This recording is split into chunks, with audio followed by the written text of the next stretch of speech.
हम बने 17 छोटे बाबा 40 साल के।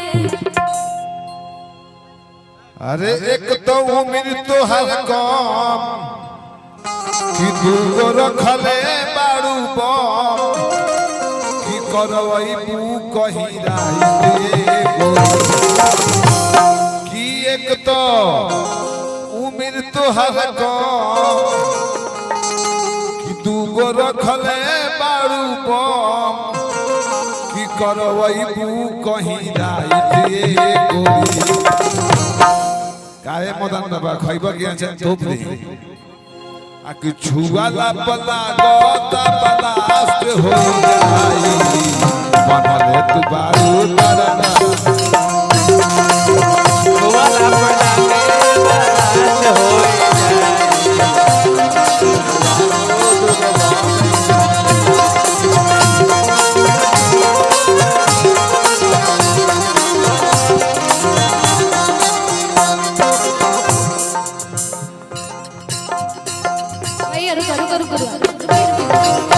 लेकिन भाव वो वाला अच्छा लग रहा था।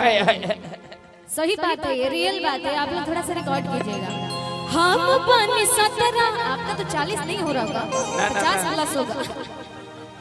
मैं कितनी मैं अभी हम बुढ़ाई नहीं, हम बूढ़ा बालक हैं। अभी 18 के माइलेज बा हमरा 18 से बेसी माइलेज देबो। अभी नहीं गाड़ी खाड़ बा।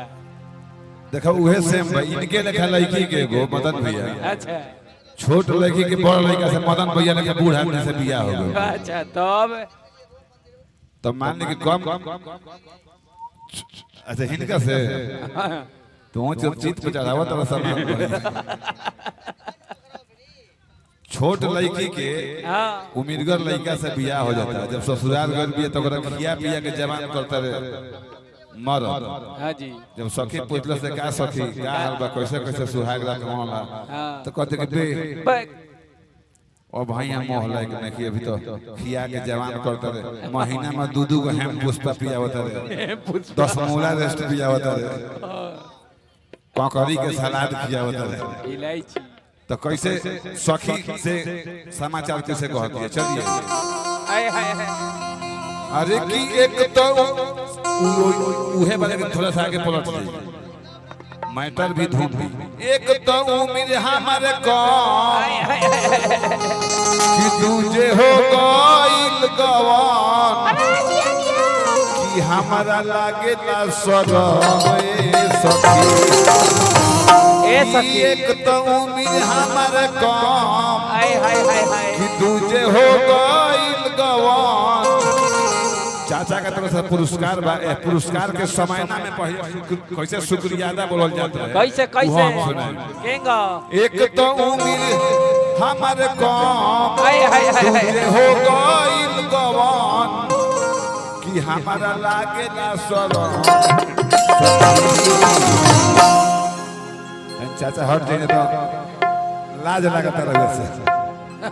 अरे की गोदी में खिलावे ला पला हाय हाय लागे ना शरम ये सखी। गोदी में खिलावे ला पला लागे ना कि एक तो उम्र हमर को कि तुझे हो गइल गवान हमारा लागे ना शरम ये सखी। गोदी में खिलावे ला भला लागे ना शरम ये सखी।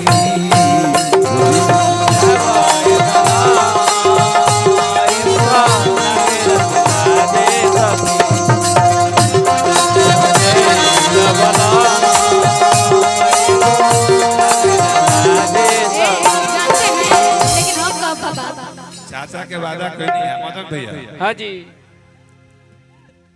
You are government, I am Sarkar from this matter, yours to help. yes yes no successful। तो पहले जे नया लड़का लोग भाई तू लोग ना सुना जे पुरानिया में सुनने हुई। हमने के सुन रहे पहले जब मदन भैया समयना में पुरस्कार मिले हां तो कैसे शुक्रिया अदा होत रहे। केगा लेडीज लचका गई हैं सा कैसे ओकरा के जोकर फाचका का होत रहे। कैसे कैसे दिल में लग गया चोट आए हाय निकल गया 100 रुपया का दुगो नोट। वाह वाह।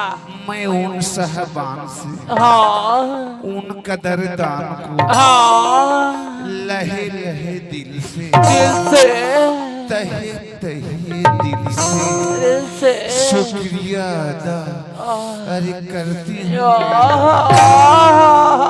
जाना तारा गिर साहब ने दिया रुपया उनके हाथ में लाली लाली वो हमारे जीजा लगेंगे लगेंगे। मैं उनकी साली जोगिरी सिर।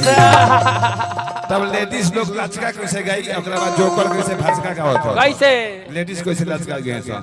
अरे की जनती की पिया हमार हाय हाय हाय मिल जाई है करिया करिया की जनती की पिया हमार मिल जाई है करिया तो चढ़ल तिलक फेर वही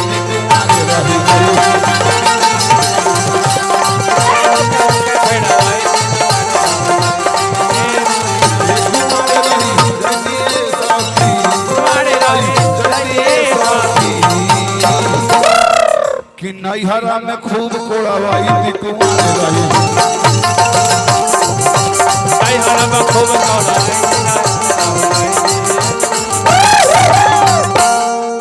जोकर के फसका सुन लो। केंगा अरे की जनती की रीति का हमारा हाय हाय हाय हाय मिल जाई है ठंडा ठंडा जनती की रीति का हमारा मिल जाई है ठंडा ठंडा कि सेज पखी आई तू गोवा तेज पक्षी जी तो गोवा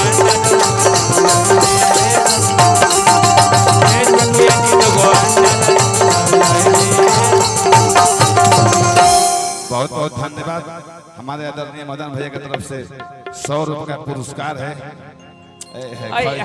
खैबा की तो लीजिए खुशबू जी। आप लोग के महफिल में सूरों की मल्लिका कंपनी की मालकिन खुशबू शर्मा जी पधार रही हैं और इस कंपनी का दी ग्रेट आलोक बाबा थिएटर प्रोप्राइटर आलोक बाबा के बंटी व्यास जी की तरफ से बहुत बहुत पुरस्कार बा। हार्दिक अभिनंदन नमस्कार प्रणाम बा। अब रहे था कुछ घर खातिर अपना वाला थिएटर के नाम बता दी। अपन वाला थिएटर के नाम बता दी। दी ग्रेट हे हा कंपनी थिएटर प्रोप्राइटर खुशबू शर्मा। देखिए प्रोप्राइटर तो मुझे मैं रख लूंगी लेकिन ये क्या हुआ हे हा कंपनी। अच्छा हे हा कंपनी वाह ना का जाना लो नाम एकदम सूट करता लेकिन रात दिन कितना हे हा करवा दे जानते नहीं मतलब का।